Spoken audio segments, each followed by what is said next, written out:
Ask मुफ्ती तारिक मसूद।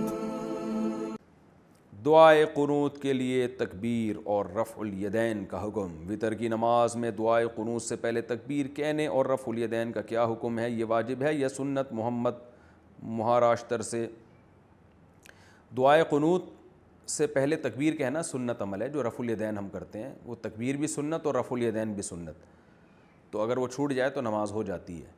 और उसके बाद दुआ पढ़ना वाजिब है अलबत्ता, और दुआए कुनूत पढ़ना सुन्नत मुअक्कदा है। अगर कोई दुआए कुनूत नहीं पढ़ता, कोई भी दुआ पढ़ लेता है तो वितर हो जाएगा, लेकिन सिरे से दुआ ही छोड़ देता है तो भूले से छोड़ा है तो सद्दा साहब करना पड़ेगा, जान कर छोड़ा है तो नमाज दोबारा पढ़नी पड़ेगी।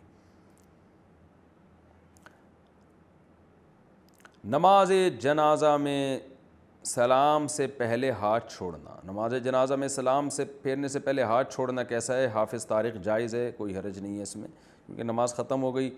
हाथ जो बांधे जाते हैं वो तो ज़िक्र की वजह से, कोई ज़िक्र कर रहे हो आप, उसमें दुरूद शरीफ पढ़ रहे हैं, दुआ मांग रहे हैं, जब ज़िक्र ख़त्म तो हाथ छोड़ दें उसमें। नाबालिग बच्चे की तरफ से क़ुरबानी करना।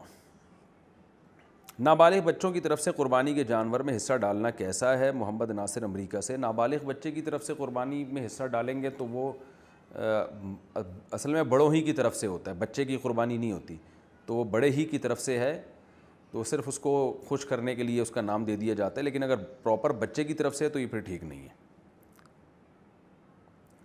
क़ुरबानी के जानवर में अकीक़े की नीयत करना।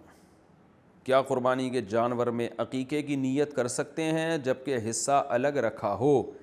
हिदायतुल्लाह कश्मीर से। जी हाँ, अकीक़े का अलग से हिस्सा क़ुरबानी के जानवर में ले सकते हैं। ज़ेर तामीर घर क़ुरबानी के निसाब में शामिल होगा? घर जो ज़ेर तामीर हो क्या वो क़ुरबानी के निसाब में शामिल होगा? बिनते मोहम्मद हनीफ़ कराची से। अगर आप किराए के घर पे रह रहे हैं और अलग से आपका घर बन रहा है और ज़ेर तामीर है तो वो भी क़ुरबानी के निसाब में शामिल होगा, क्योंकि अभी वो आपके इस्तेमाल में नहीं है इसलिए। पाकिस्तान और सऊदीया में यौम अरफ़ा एक दिन हो सकता है? क्या पाकिस्तान और सऊदी अरब का यौम अरफ़ात एक ही दिन हो सकता है या नहीं? सलीमुल्लाह कलोच। बलोच तो सुना है, कलोच ये गलती से लिखा है या कोई कौम होगी, बहरहाल।